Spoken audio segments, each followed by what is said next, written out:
নরকের নোটবুক চ্যানেলে সমস্ত গল্প শুনতে সাবস্ক্রাইব করুন আমাদের চ্যানেল। শুনতে থাকুন অয়ন তালুধির লেখা শ্মশান পাড়ের ছায়া।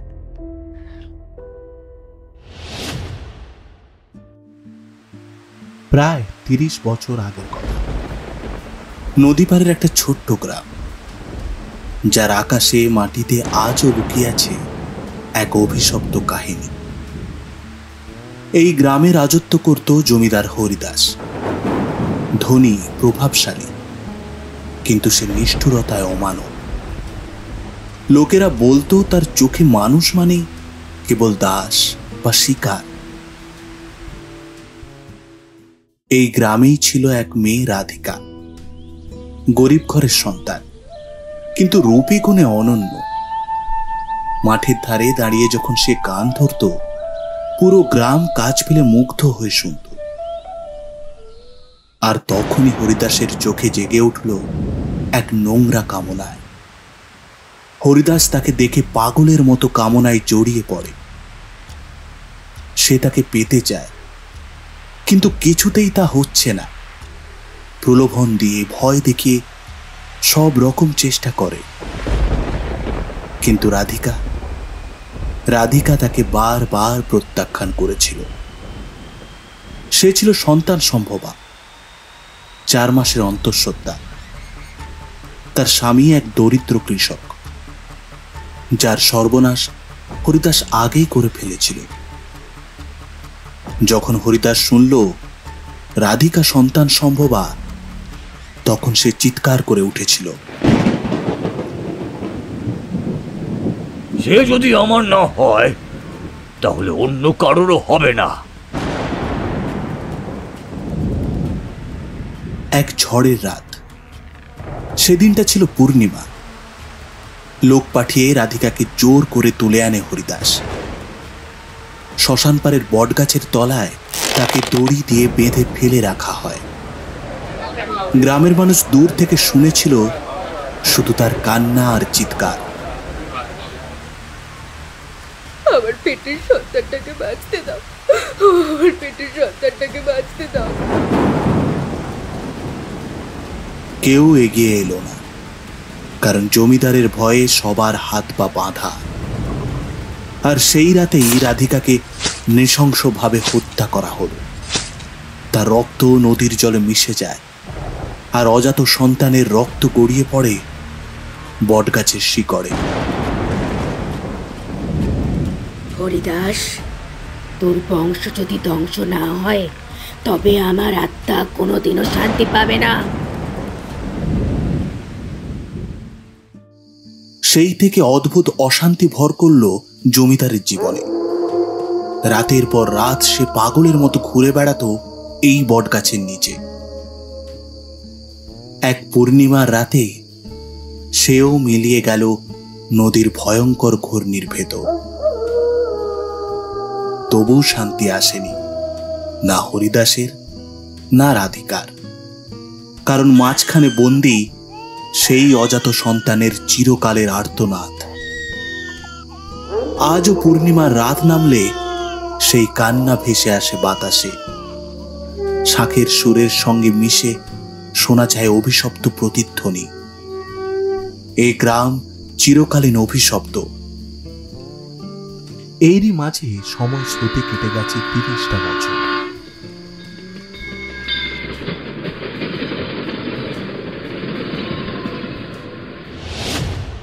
শীতের গভীর রাত। মাধবপুর গ্রামের আকাশে আধো চাঁদ ঝুলে আছে। মেঘের ভাঁজে লুকোচুরি খেলছে তার ম্লান আলো। কুয়াশার নরম পর্দা ভেদ করে আলোর ধূসর রেখা নেমে আসছে নিস্তব্ধ মাঠে। দূরের বাঁশঝাড়ে বাতাস ঢুকে তুলছে দীর্ঘ শুঁশু শব্দ, যেন অদৃশ্য কেউ অন্ধকারে ধীরে ধীরে নিঃশ্বাস নিচ্ছে। পুকুর পাড়ে মাঝে মাঝে শোনা যায় ব্যাঙের ডাক, টেনে হেঁচে আসা ভাঙা সুরের মতো। বিস্ময়কর, যত এগোই সমস্ত শব্দ একে একে নিঃশেষ হয়ে যায়। চারপাশ ঢেকে ফেলে এক ঘন অচেনা নীরবতা, যা কানে নয় মনে এসে জমে আর শীতলতার মতো রক্তে ছড়িয়ে পড়ে। সেই রাতে আমি প্রথমবার পা রাখলাম বটগাছ পাড়ায়, মায়ের মামার বাড়ি। শহরে বড় হওয়া ছেলে গ্রামে আসা বলতে শুধু গ্রীষ্মের ছুটিতে বইয়ের পাতায় পড়া কল্পনা, কিন্তু এবার সত্যি এলাম। শীতের কুয়াশা ভেদ করে লাল কাঁকড়ের সরু রাস্তা ধরে হাঁটতে হাঁটতে মনে হচ্ছিল যেন সময় পিছনে ফিরে গেছে। দুপাশে ধানক্ষেত ফাঁকা, কাটার পর শুধু খড়ের গাদা ছায়া ফেলেছে। মাঝে মাঝে তাল গাছের মাথা কুয়াশায় ঢাকা পড়ে যাচ্ছে। দূরে জলাশয়, আর তার উপরে উঠছে সাদা বক, চাঁদের আলোয় ভেসে আছে। গ্রামের দক্ষিণে নদীর পাড়ে শ্মশান। বটগাছের তলায় পুরনো পাথরের চিতা, কালো ছাই আর ভাঙা কলসির টুকরো পড়ে থাকে। মামার বাড়ি ওই শ্মশানের পাশেই। গ্রাম জুড়ে এই বাড়িকে সবাই চেনে, কারণ একদা মামা ছিলেন গ্রামের মোড়ল। বারান্দায় পৌঁছতেই মামা হুসহুস করে বিড়ি টানছিলেন, গায়ে ধুতি, মোটা কম্বল জড়ানো। চোখে তাকাতেই মৃদু হাসলেন। এত রাতে পৌঁছালি রে? জানিস শ্মশান পাড়ের রাস্তা দিয়ে রাতের বেলা কেউই হাঁটে না। আমি অবাক। কেন? এখানে তো সব শান্ত লাগছে। মামা বিড়ির ধোঁয়া ছেড়ে তাকালেন নদীর দিকের অন্ধকারে, মুখে এক অদ্ভুত গম্ভীরতা। শান্তি বাইরে, ভিতরে নয়। অন্ধকার যা থাকে সেটা দেখার জন্য মানুষের চোখ বানানো হয়নি। খাওয়া দাওয়া শেষ করে আমি শোবার ঘরে গেলাম। মাটির দেওয়ালে কেরোসিন লণ্ঠনের হলুদ আলো কেঁপে কেঁপে নাচছে। জানালা দিয়ে তাকালাম দূরে সেই বিশাল বটগাছ, ডালগুলো যেন আকাশ ছুঁয়েছে। গুঁড়ির চারপাশে গাঢ় ছায়া জমে আছে। মনে হলো ছায়ার মধ্যে যেন কিছু নড়ছে, কিন্তু চোখ ফেরাতেই কিছু নেই।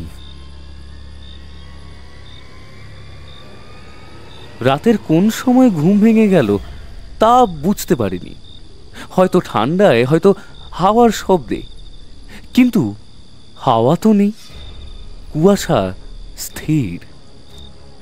তখনই শুনলাম নদীর দিক থেকে ধীরে ধীরে ভেসে আসছে শাঁখের শব্দ, মোলায়েম, তবু কেমন যেন দমবন্ধ করা এক টান, ঠিক যেন ডেকে নিচ্ছে। জানালার ফাঁক দিয়ে তাকিয়ে বুকটা ঠান্ডা হয়ে গেল।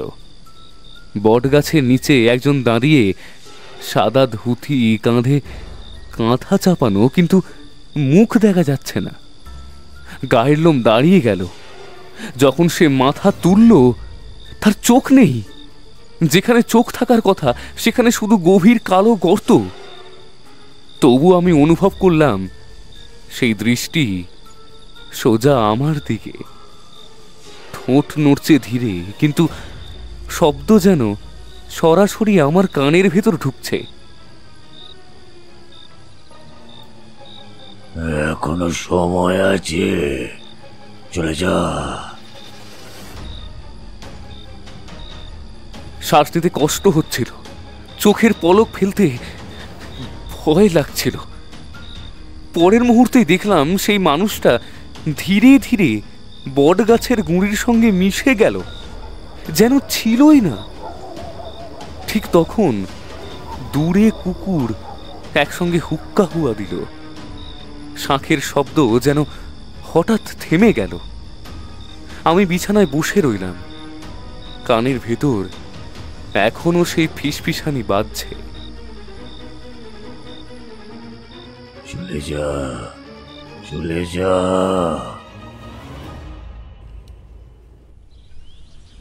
ভোরবেলা ঘুম ভাঙল মোরগের ডাক আর পায়ের শব্দে। জানালা খুলতেই ঠান্ডা কুয়াশা ভেতরে ঢুকে এলো। বাইরে গ্রাম জীবনের ধীর লয় শুরু হয়ে গেছে। মেয়েরা কলসিতে জল তুলছে, ছেলেরা গরু নিয়ে মাঠে যাচ্ছে, আর দূরে নদীর পাড়ে ভেসে আসছে মাটির হাঁড়িতে দুধ ফোটানোর গন্ধ। কিন্তু আমার মাথায় ঘুরছে রাতের দৃশ্যটা। কালো গর্তের চোখ, বটগাছের গুঁড়িতে মিশে যাওয়া অবয়ব, আর সেই ফিসফিসানি। মনে মনে ভাবলাম হয়তো ঘুমের ঘোরে ভুল দেখেছি। খেতে বসে মামাকে কথাটা বলতেই তিনি চুপ করে গেলেন। বিড়ির ধোঁয়া ছাড়লেন ধীরে ধীরে। তারপর নিচু গলায় বললেন, তুই যদি কাল রাতের কথা ভুলে যেতে পারিস তবে তোর ভালো হবে। তারপর আর কিছু বললেন না। কিন্তু চায়ের দোকানে গিয়ে টের পেলাম গ্রাম জুড়ে এই নিয়ে গুঞ্জন চলছে। পাক্কা 70 বছরের বুড়ো কালাচাঁদ কাকু দোকানের বেঞ্চে বসে বিড়ি টানতে টানতে বললেন, তুই কি শাঁখের শব্দ শুনছিস নাকি রে কাল রাতে? আমি চমকে গেলাম। হ্যাঁ, কিন্তু আপনি কিভাবে জানলেন? তিনি হেসে মাথা নাড়ালেন। চোখের কোণে ভাঁজ আরো গভীর হলো।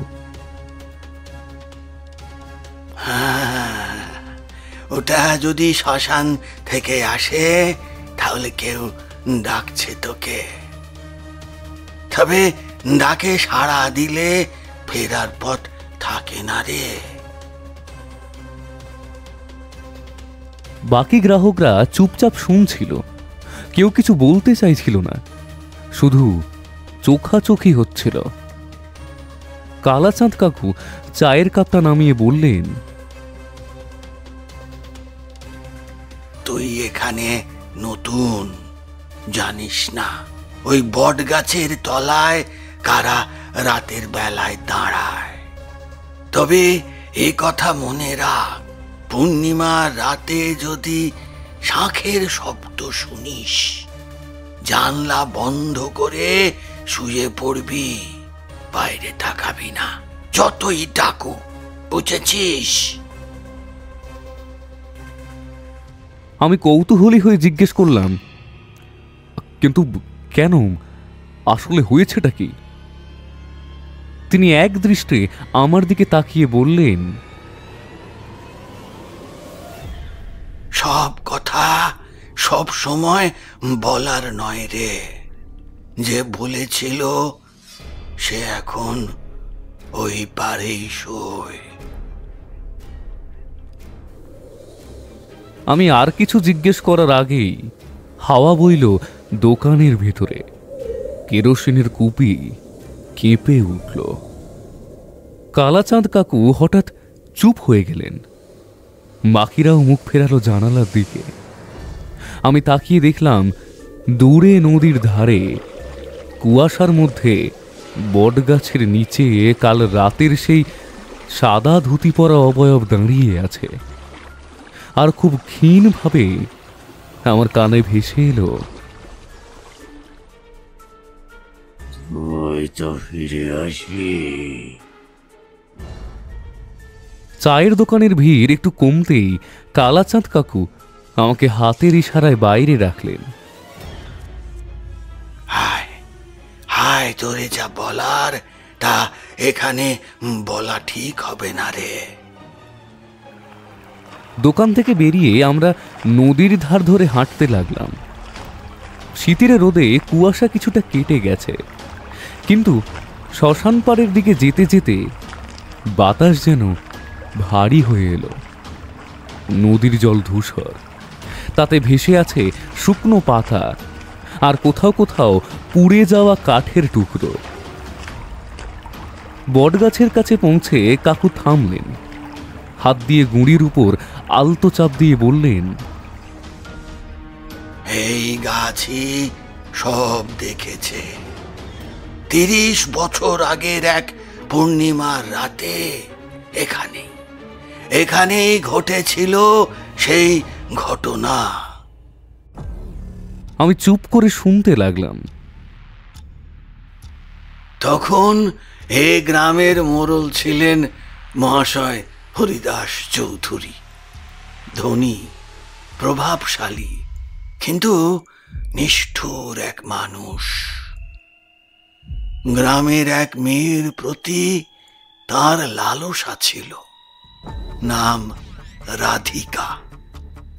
রাধিকা ছিল অনাথ, গরিব ঘরের মেয়ে, কিন্তু সুন্দরী।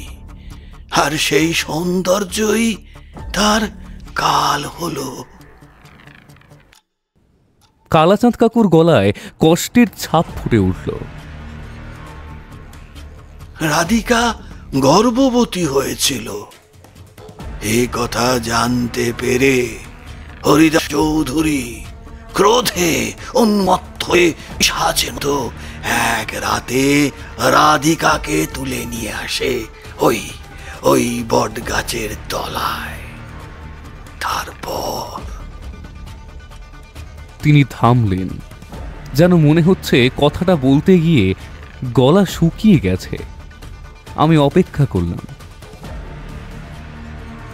তখন ওই পূর্ণিমার রাতে এখানে শ্মশান পাড়ের ধারে নদীর জলে ডুবিয়ে মারা হয়েছিল রাধিকাকে। আমার হাত পা ঠান্ডা হয়ে গেল। কে মেরেছিল জিজ্ঞেস করলাম। কাকু ধীরে ধীরে মাথা নাড়লেন।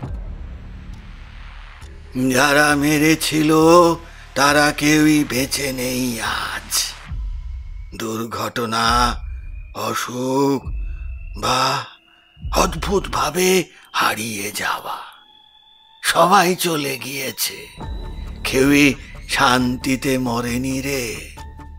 লোকজন বলে রাধিকার আত্মা আজও পূর্ণিমার রাতে এখানে দাঁড়িয়ে থাকে, কারো কাছে প্রতিশোধ চাইতে আর কারোর কাছে ন্যায় চাইতে। আমি বললাম, কিন্তু আমি যে কাল রাতে একজন পুরুষের অবয়ব দেখেছি। কালাচাঁদ কাকুর চোখে হঠাৎ ভয় ঝলকে উঠল। পুরুষ? তাহলে ব্যাপারটা তো অন্যরকম। তুই যাকে দেখেছিস সে যদি রাধিকা না হয় তাহলে সে কে? বাতাস হঠাৎ ঠান্ডা হয়ে এলো, যেন নদীর ওপার থেকে কুয়াশার ঢেউ এসে আমাদের ঘিরে ধরল। বটগাছের ডালে কোথাও একটা পাখি চিৎকার করে উড়ে গেল। ঠিক তখনই নদীর জলের উপর ঢেউ তুলতে তুলতে ভেসে এলো সেই একই শাঁখের শব্দ, কিন্তু এবার তাতে একরা হাহাকার আর ফিসফিসানির মতো গলা।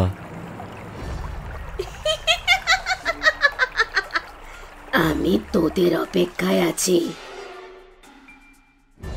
দিন কেটে গেল অস্থিরতায়। কালাচাঁদ কাকুর মুখে শোনা গল্পটা মাথায় ঘুরছিল বারবার। রাধিকার মৃত্যু, পূর্ণিমার রাত আর অদ্ভুত সেই পুরুষ অবয়ব, সব মিলিয়ে মনে হচ্ছিল এখানে আসাটা হয়তো ভুলই হয়েছে আমার। সন্ধ্যাবেলা গ্রামের মাঠে বসেছিলাম কয়েকজন ছেলের সঙ্গে। গল্প হচ্ছে জমি, তামাক আর চায়ের গন্ধ সব মিলিয়ে এক ধরনের শান্তি লাগছিল। কিন্তু ফেরার সময় খেয়াল করলাম কুয়াশা দ্রুত ঘন হয়ে আসছে। আরেকটা পথ ধরতে গিয়ে ভুল করে ঢুকে পড়লাম নদী পাড়ের সরু গলিটায়। এই গলিটাই শ্মশান পাড়ের দিকে যায়। প্রথমে বুঝতেই পারিনি। বাঁশঝাড়ের ফাঁক দিয়ে শ্মশানের কালো ছায়া যখন চোখে পড়ল, তখন পেছনে ফেরার জন্য দেরি হয়ে গেছে। চারপাশে ভয়ানক নীরবতা, শুধু আমার পায়ের শব্দ কুয়াশার ভেতর প্রতিধ্বনির মতো বাজছে। হঠাৎ বাতাস থেমে গেল, গায়ে শিহরণ বয়ে গেল, কারণ আমার সামনে রাস্তার উপর কিছু একটা দাঁড়িয়ে আছে। সাদা ধুতি, কাঁধে কাঁথা, মাথা নিচু, ঠিক সেই অবয়ব যা আমি প্রথম রাতে দেখেছিলাম। আমি থমকে গেলাম। বুকের ভেতর ধূপ ধূপ শব্দ স্পষ্ট শুনতে পাচ্ছিলাম। অবয়বটা ধীরে ধীরে মাথা তুলল, আর আমার গলা শুকিয়ে কাঠ হয়ে গেল। চোখ দুটো নেই, শুধু গভীর অন্ধকার গর্ত, আর সেই গর্তের ভিতর যেন কোনো কিছু নড়াচড়া হচ্ছে। ফিরে যা, নইলে তোর জন্য শয্যা বানানো হয়ে গেছে। শব্দহীন ঠোঁটটা নড়ল। আমি পিছিয়ে আসতে চাইলাম, কিন্তু পা নড়ছিল না। হঠাৎ পিছন থেকে এক ঠান্ডা হাত আমার কাঁধে পড়ল। আমি ঘুরে তাকালাম, কিন্তু কিন্তু কেউ নেই। আবার সামনে তাকাতেই দেখলাম অবয়বটা রাস্তা থেকে সরে গেছে, কিন্তু এখন সে শ্মশান পাড়ের বটগাছের নিচে দাঁড়িয়ে আছে। নদীর দিক থেকে হঠাৎ করে শাঁখের ভয়ানক শব্দ ভেসে এলো। এবার আগের চেয়ে অনেক জোরে, যেন কানে ঢুকে মাথা ফাটিয়ে দেবে। একই সঙ্গে গায়ে ঠান্ডা হাওয়া বয়ে গেল, আর বালি ও ছাই উড়ে এসে আমার পায়ের ওপর পড়ল। ভয়ে দৌড় দিলাম। মামার বাড়ি পৌঁছেই ঘরের দরজা বন্ধ করলাম, কিন্তু আমার প্রচণ্ড শ্বাসকষ্ট হচ্ছিল। ঠিক তখনই জানালার বাইরে কুয়াশার ভেতর একটা মুখ ভেসে উঠল। সেই কালো গর্ত চোখ ফাঁপা দৃষ্টি দিয়ে আমার দিকে তাকিয়ে আছে। আমি পিছিয়ে গেলাম, আর স্পষ্ট শুনতে পেলাম, এখন তুই আর ফিরবি না। শ্মশান পাড়ের সেই রাতের ঘটনার পর থেকে আমি বাইরে কমই বেরোচ্ছিলাম, কিন্তু গ্রামে এসে চুপচাপ বসে থাকা তা তো সম্ভব নয়। সকালে বাজারে যাওয়ার জন্য মামা আমাকে পাঠালেন। শীতের সকালের বাজার ভরা, মাছের গন্ধ, কাঁচা সবজি আর গরম তেলের জিলিপি। ভিড়ের মধ্যে আমার সঙ্গে দেখা হলো দুলাল কাকার। তিনি পেশায় জেলে। কাকা হাসতে হাসতে বললেন, তা বাবু, তুই নাকি কাল রাতে শ্মশানের পাড়ের দিকে গিয়েছিলি? আমি অবাক হয়ে তাকালাম। তিনি কাঁধ ঝাঁকালেন। আমার খবরের কাক আছে রে, যা শোনে তা বলে দেয়। আমি কিন্তু ওই দিকের মাছ ধরি না, নদীর ওই পাশটা অভিশপ্ত। সন্ধ্যায় আবার তার সঙ্গে দেখা হলো নদী পাড়ের কাছে। তিনি নাকি সস্তায় বড় মাছ পেয়েছেন, তাই ঝুঁকি নিয়ে ওই দিকে গিয়েছিলেন। কুয়াশা নামছিল, আকাশে আধো চাঁদ, আর নদীর জল ছিল অস্বাভাবিক স্থির। আমি দাঁড়িয়ে দূর থেকে দেখছিলাম দুলাল কাকা একা দাঁড়িয়ে জাল ফেলছেন। হঠাৎ তিনি থেমে গেলেন, যেন কিছুর দিকে তাকিয়ে আছেন। পরের মুহূর্তে তার মুখে এক অদ্ভুত অভিব্যক্তি, বিস্ময় আর ভয়ের মিশেল।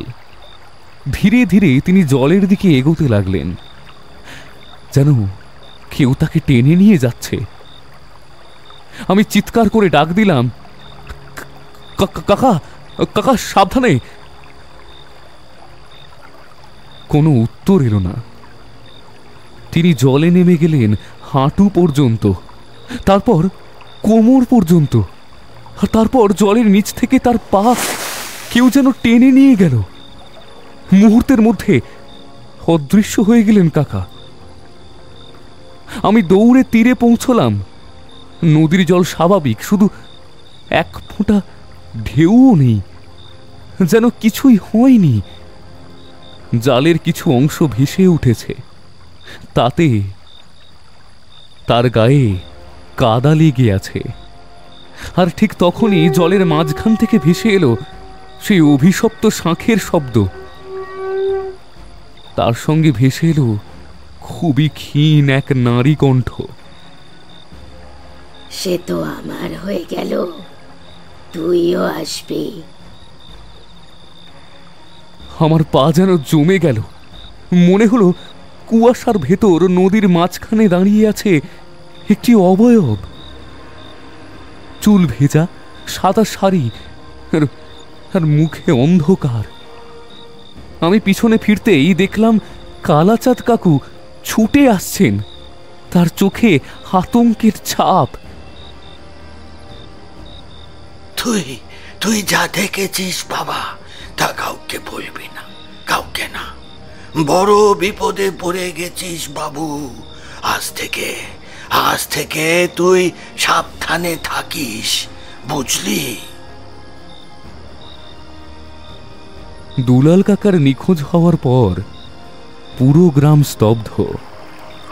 নদীর পাড়ে সারা রাত ধরে লোকজন খোঁজাখুঁজি করল, কিন্তু তার কোনো চিহ্ন পাওয়া গেল না।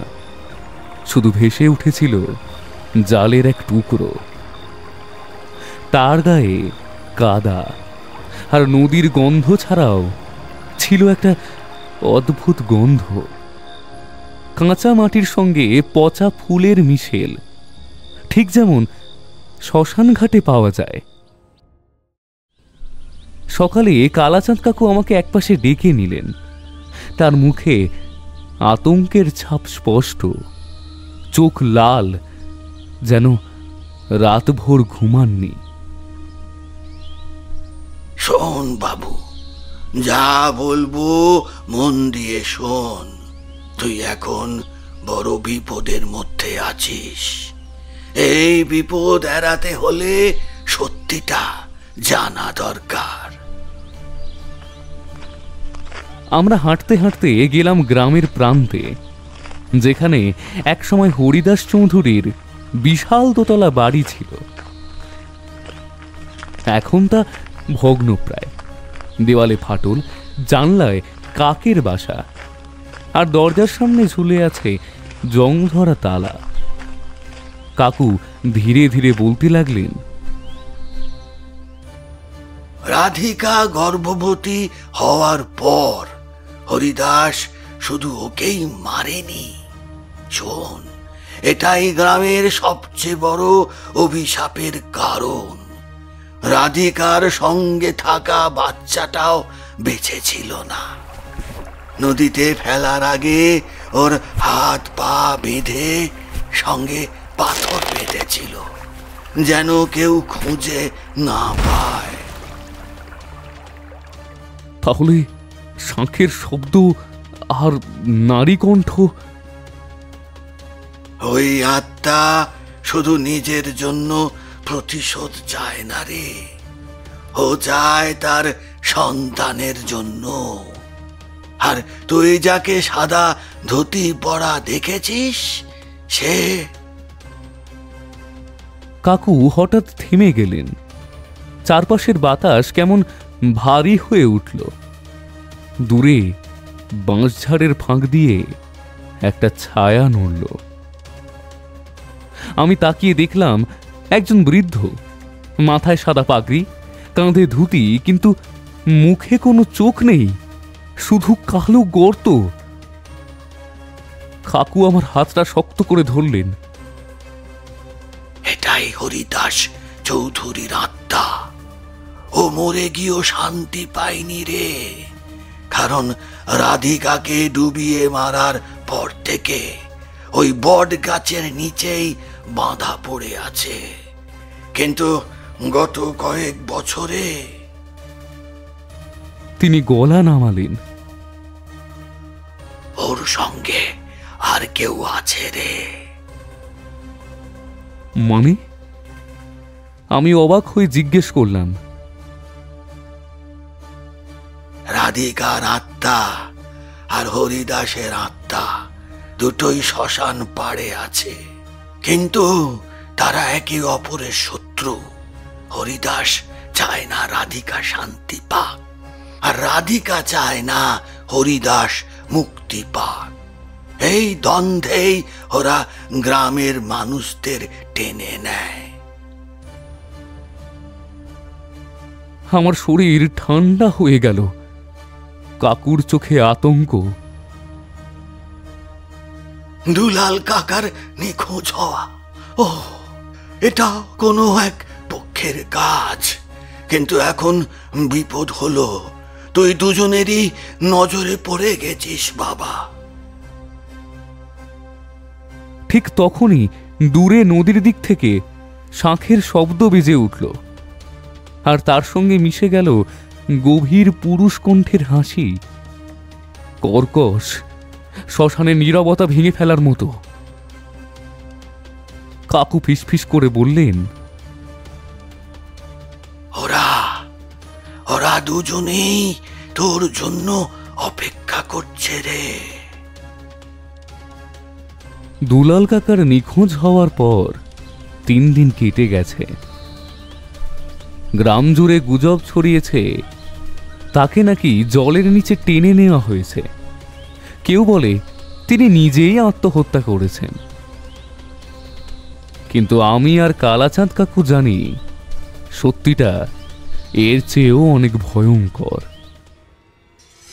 সেদিন সন্ধ্যা নামতেই খবর এলো নদীর ঘাটে কিছু একটা ভেসে উঠেছে।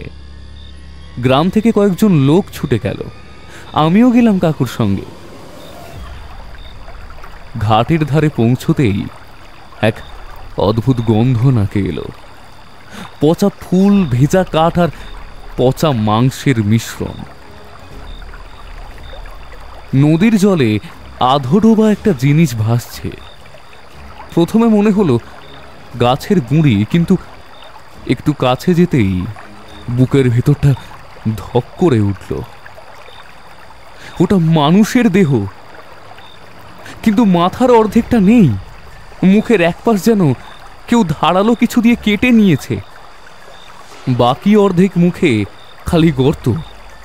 যেখানে চোখ থাকার কথা সেখানে কেবল অন্ধকার। ঠোঁট ফাঁকা, আর ভেতর থেকে নদীর জল বেরিয়ে আসছে। গ্রামের লোকজন আতঙ্কে পিছিয়ে গেল। কেউ কেউ গলায় গামছা চেপে ধরে বমি করল। আমি চোখ ফেরাতে চাইছিলাম, কিন্তু ঠিক তখনই দেখলাম জলের তলায় কিছু একটা নড়ছে, যেন অন্ধকারের ভেতর থেকে আর একটা মুখ ধীরে ধীরে ওপরে উঠছে। সাদা শাড়ি পরা, লম্বা ভেজা চুলের আড়াল থেকে বেরিয়ে আসা মুখ। কিন্তু ওর ঠোঁট নড়ছে, যদিও শব্দ আমি কানে শুনতে পাচ্ছি না। শব্দটা সরাসরি মাথার ভেতরে ঢুকছে। তুই এসেছিস, তুই যে আমার, হ্যাঁ তুই আমার। আমি পিছিয়ে গেলাম, কিন্তু কুয়াশার ভেতর থেকে কালো ধুতি পরা এক অবয়ব নদীর ধারে দাঁড়িয়ে তাকিয়ে আছে। অন্ধকার গর্তের মতো চোখ দুটো যেন রক্তের মতো লাল আলো ছড়াচ্ছে। হঠাৎ দুটো অবয়ব, সাদা শাড়িওয়ালি নারী আর কালো ধুতি পরা পুরুষ, একসঙ্গে জলের ভেতর ডুবে গেল। জলের ঢেউ এসে আমার পায়ে লাগলো, আর সেই জলে ছিল ঠান্ডার চেয়েও বেশি কাঁপিয়ে দেওয়া এক শূন্যতা। চল চল, এখানে বেশি দাঁড়ানো ঠিক নয়। তুই যদি ওদের চোখে পড়ে যাস, তোরও ফেরা খুব মুশকিল হবে। কিন্তু আমার মনে হচ্ছিল আমি ইতিমধ্যে ওদের নজরে পড়ে গেছি। সপ্তাহের সেই রাতটি আসছে, পূর্ণিমা। কালাচাঁদ কাকু সারাদিন আমার পাশে ছিলেন। মুখে কোনো হাসি নেই, শুধু চোখে একরাশ উদ্বেগ। তিনি বারবার বলছিলেন,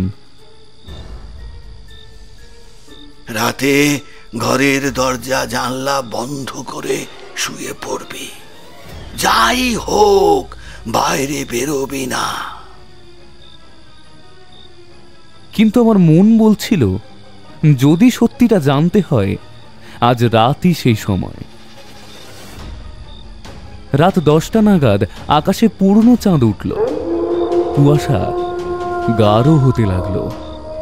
বাতাসে যেন ধূপ আর পচা ফুলের গন্ধ। মামার বাড়ির সবাই ঘুমিয়ে পড়েছে, কিন্তু আমি চুপি চুপি বেরিয়ে পড়লাম। শ্মশান বাড়ির দিকে হাঁটতে হাঁটতে মনে হচ্ছিল পায়ের নিচের মাটি নরম হয়ে যাচ্ছে। বাঁশঝাড়ের ফাঁক দিয়ে নদীর ধারে পৌঁছতেই শুনতে পেলাম শাঁখের করুণ সুর। এবার আগের চেয়ে অনেক দীর্ঘ আর তীক্ষ্ণ। হঠাৎ নদীর ওপার থেকে ভেসে উঠল সাদা শাড়ি পরা রাধিকাকে। ভেজা চুলে চাঁদের আলো লেগে আছে, চোখ দুটো ফাঁকা, কিন্তু ভিতরে আগুনের মতো কিছু জ্বলছে। ঠোঁট নাড়ল সে। আমায় মুক্ত কর, তাকে দে আমার হাতে।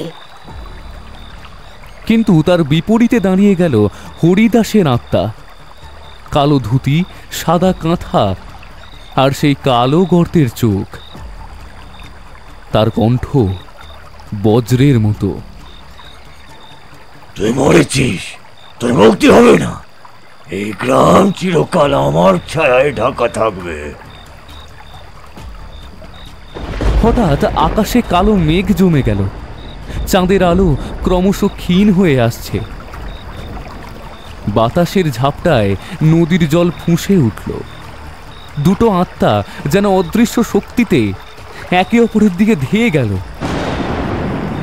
রাধিকার চোখে প্রতিশোধের আগুন, আর হরিদাসের মুখে শয়তানি হাসি। আমি দাঁড়িয়ে আছি মাঝখানে, ঠিক শ্মশান পাড়ের বটগাছের সামনে। বাতাসের সাথে অদ্ভুত কণ্ঠ মিশে যাচ্ছে, কখনো নারীর আর্তনাদ, কখনো পুরুষের হুঙ্কার। চারপাশের কুয়াশা এত ঘন হয়ে গেল যে আমি হাতের সামনে কিছুই দেখতে পাচ্ছিলাম না। হঠাৎ অনুভব করলাম আমার দুই হাতের কবজি কেউ শক্ত করে টানছে। একদিকে বরফ ঠান্ডা আঙুল, অন্যদিকে অগ্নি গরম গ্রিপ। মনে হচ্ছিল আমাকে দুদিক থেকে টেনে ছিঁড়ে ফেলবে। আমি চিৎকার করলাম, কিন্তু মুখ থেকে কোনো শব্দ বের হলো না। চোখের সামনে ঝলসে উঠল নদীর কালো জল, আর তার তলায় কিছু একটা নড়ছে। অনেক হাত, অনেক মুখ, তারা যেন আমাকে নিচে নামিয়ে নিতে চাইছে। ঠিক তখন কানে এলো দুই কণ্ঠ হয়ে একসাথে, আমার সাথে চল। চোখ খুলতেই বুঝতে পারলাম আমি আর নদীর ধারে নেই। মাথার উপর বাঁশের চাল, গায়ে উলের কম্বল, আর পাশে তেলের কুপির আলো জ্বলছে। মামা আর কালাচাঁদ কাকু বসে আছেন, দুজনের মুখেই গভীর চিন্তার ছাপ। আমি উঠে বসতে চেষ্টা করতেই তীব্র ব্যথা ছড়িয়ে গেল ডান হাত দিয়ে। চমকে দেখি কবজির চারপাশে লাল দাগ, যেন কারো আঙুলের চাপ রয়ে গেছে। দাগগুলো এত গভীর যে চামড়া ফেটে রক্ত বেরিয়েছে। কিন্তু অদ্ভুত ব্যাপার, রক্ত শুকিয়ে কালচে হয়ে আছে, যেন দিনের পর দিন পুরনো এক ক্ষত। আমি কাকুকে জিজ্ঞেস করলাম, আমার হাতের এই দাগ এটা কিভাবে হলো? কাকু এক মুহূর্ত চুপ করে রইলেন, তারপর গলা নিচু করে বললেন,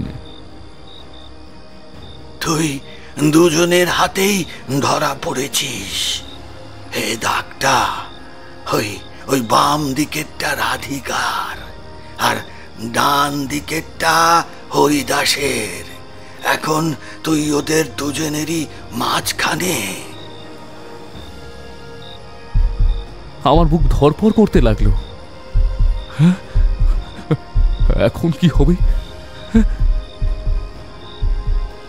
ওরা তোর শরীরকে পথ বানাবে একে অপরের কাছে পৌঁছনোর জন্য, কিন্তু তুই যদি এক পক্ষ বেছে নিস তবে তোর জীবন নিয়ে নেবে দুজনেই। ঠিক তখন বাইরে থেকে হট্টগোল শোনা গেল। মামা ছুটে গেলেন, আমি কাকুর সঙ্গে উঠোনে এলাম। গ্রামবাসীরা ভিড় করেছে নদীর দিক থেকে আসা এক ব্যক্তিকে ঘিরে। ওই ব্যক্তি অর্ধেক ভিজে, কাদামাখা শরীর, চোখ দুটো শূন্য দৃষ্টিতে স্থির, মুখে অদ্ভুত হাসি। কাছে গিয়ে চিনতে পারলাম ও দুলাল কাকা। কিন্তু কিন্তু এটা তো অসম্ভব। ও ধীরে ধীরে আমার দিকে তাকিয়ে ঠোঁট নাড়ল।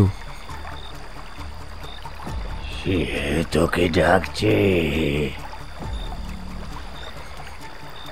তারপর হঠাৎই ভিড়ের ভেতর অজ্ঞান হয়ে পড়ে গেলেন।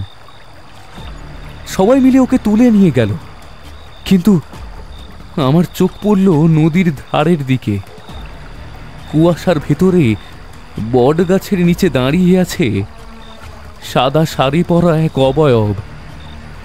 সে ধীরে ধীরে হাত তুলল, আর আমি দেখলাম তার হাতের কবজিতে ঠিক আমার মতোই লাল দাগ।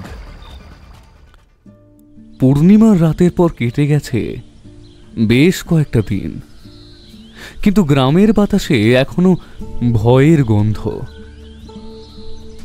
দুলাল কাকা বেঁচে ফিরেছেন ঠিকই, কিন্তু আর আগের মতো নেই।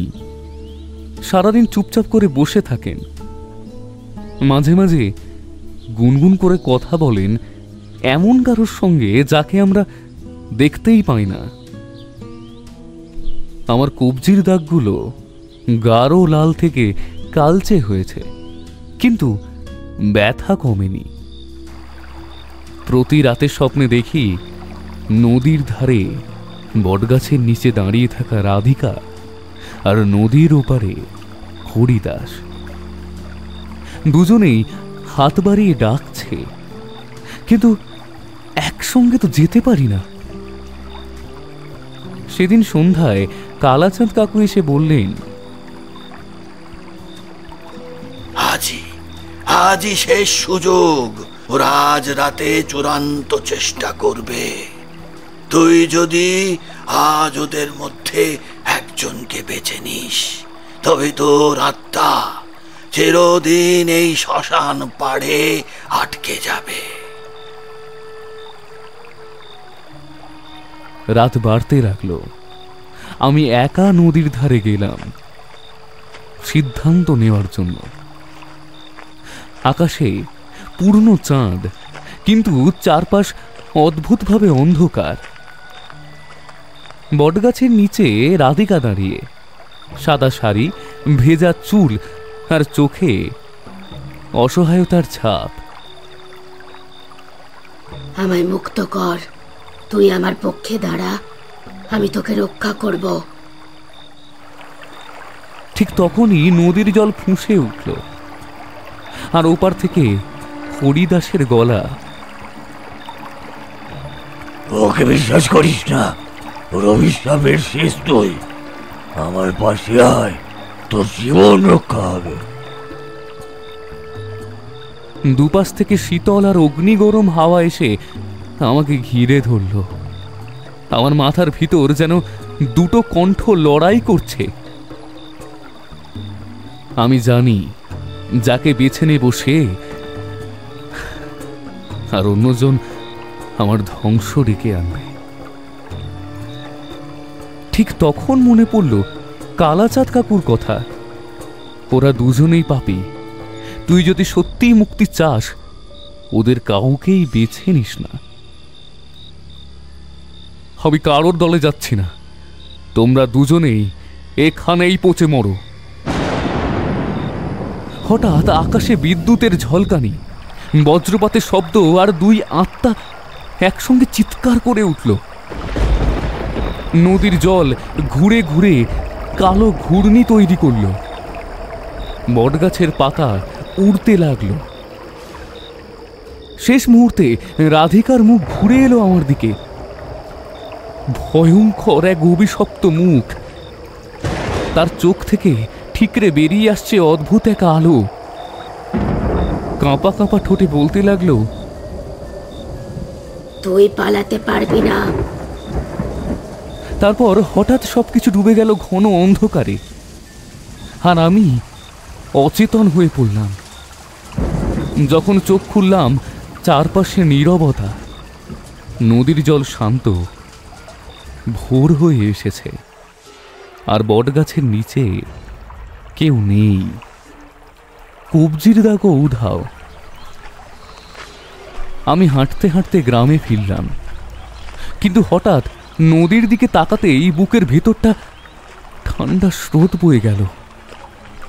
জলের মাঝে কুয়াশার ভিতরে দুটি ছায়া এখনো দাঁড়িয়ে আছে, স্থির দৃষ্টিতে আমার দিকে তাকিয়ে। দিন কেটে গেল শান্তিতে। আমি ভাবলাম হয়তো সত্যি মুক্তি পেয়েছি। কিন্তু সেদিন গভীর রাতে হঠাৎ ঘুম ভাঙল ঠান্ডা জলের ফোঁটায়। চমকে উঠে দেখি মাটিতে ভিজে পায়ের ছাপ একটার পর একটা বিছানার দিকে এগিয়ে আসছে। আমার বুক ধড়ফড় করতে লাগলো। ধীরে ধীরে ঘুরে তাকালাম জানালার দিকে। চাঁদের আলোয় ভিজে গেছে সাদা শাড়ি। চুল থেকে জল ঝরছে। মেঝেতে ছপ ছপ শব্দ। চোখ দুটো ফাঁকা, কিন্তু সেই শূন্যতা আমার বুক বিদ্ধ করছে। সে চুপি চুপি বিছানার ধারে এসে দাঁড়ালো। আমার কানে ভেসে এলো করুণ শিহরণ জাগানো শাঁখের শব্দ। ঠোঁটটা নড়ল ধীরে ধীরে। তুই যতই পালাস, আমি তোর ভেতরেই আছি। ঠিক তখনই ঘর অন্ধকারে ডুবে গেল, আর তারপর থেকে আমি আর কখনো স্বাভাবিক জীবন ফিরে পাইনি।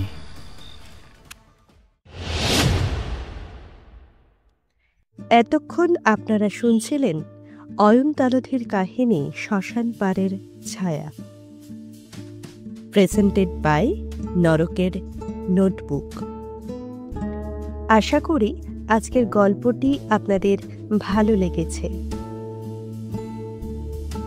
প্রত্যেক সপ্তাহে এইরকম নতুন নতুন গল্প আসতেই থাকবে, তাই চ্যানেলে নতুন হলে চ্যানেলটিকে সাবস্ক্রাইব করে আমাদের পরিবারের সঙ্গে যুক্ত হন। গল্পটি ভালো লাগলে লাইক, শেয়ার এবং কমেন্ট করতে ভুলবেন না। ফিরছি নতুন গল্প নিয়ে পরের সপ্তাহে। ততক্ষণ শুনতে থাকুন নরকের নোটবুক।